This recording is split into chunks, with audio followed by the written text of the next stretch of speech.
Boy, oh boy, do I have a treat for you today. You all know that I'll come after Candace Owens every time that I get the opportunity for it because she's a grifter and she's a liar and she gets online and she makes up stuff and changes her minds just to get publicity. But this almost feels like manna from heaven.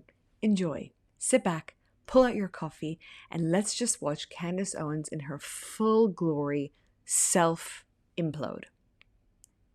That I work for Prager University, which is run by an Orthodox Jew. Not a single Democrat showed up to the embassy opening in Jerusalem. I sat on a plane for 18 hours to make sure that I was there. These characters are just being inserted into places to serve Israel. That makes Israel the master of the universe. And that's troubling. Before we talk about this, but what are your views on Islam? How's it going in the UK? Those are my views. Okay, you can't. They have different views than us. Their views are that Western civilization is corrupted and awful, and it doesn't follow their code of ethic. Hamas, ISIS, all of these people are just so conveniently. These terror groups are so convenient in helping Israel expand its borders.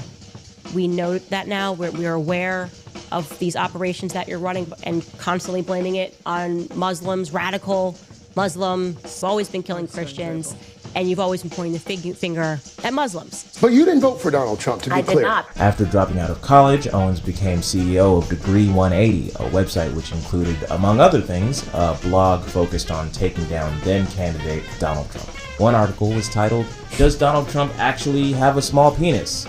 The piece concluded that Donald Trump most likely has a penis the size of an infant. Trump derangement syndrome. What is it? Do I have it? Is there a cure? Fact. Donald Trump won the presidency in the same way that Obama won it before him. The American people voted. Trump, he is telling you he is not America first. I don't even know if he's America second at this point.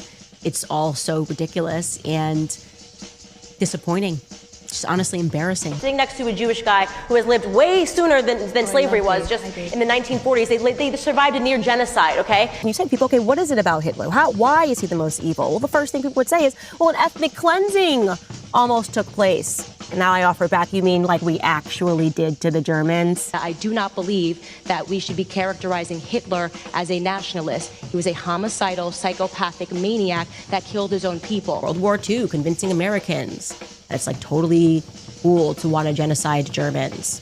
Totally cool. The Germans are so evil. We can do this with movies. We're going to create this image and we're going to war. Because people... It's just candy. It's just candy to see. First of all, I find it unbelievably reassuring. We're going to keep on watching. There's another 2 minutes of this.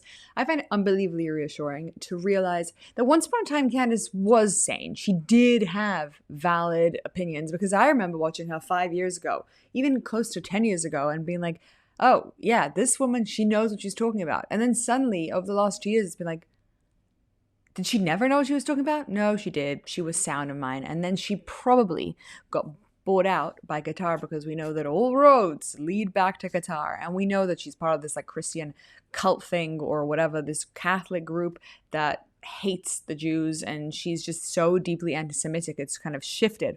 But I find it number one reassuring to see that, again, she was intelligent and she's lost her intelligence. But this is just pure entertaining to see how loopa-doopa-doopy she's become.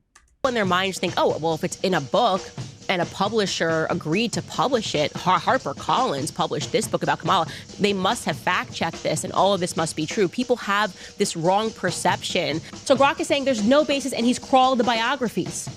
Except he missed Robert Maxwell's authorized biography. And Robert Maxwell got to read and approve. That's what it means to have an approved biography. And Grok says, nothing to see here, right? This is being pushed on us that like the future is AI. The future is artificial intelligence. Why are they pushing artificial intelligence on people? Is because, well, maybe it's right there in the name.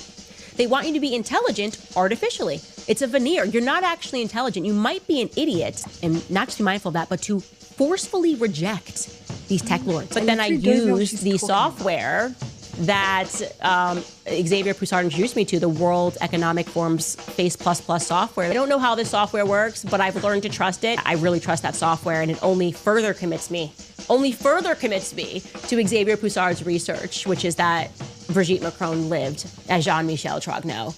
This is hilarious, by the way. The fact that like her whole Brigitte thing, which I don't know if it's true or not. I haven't done any investigative journalism, just based on a gut. But the fact that it's all based on her like AI love. You know, she has this technology that can identify if a face was a face, blah, blah, blah. And like she's on here spouting evil against AI and at the same time using AI as proof for her huge, huge, huge thing with the Prime Minister of France. Just hilarious. President.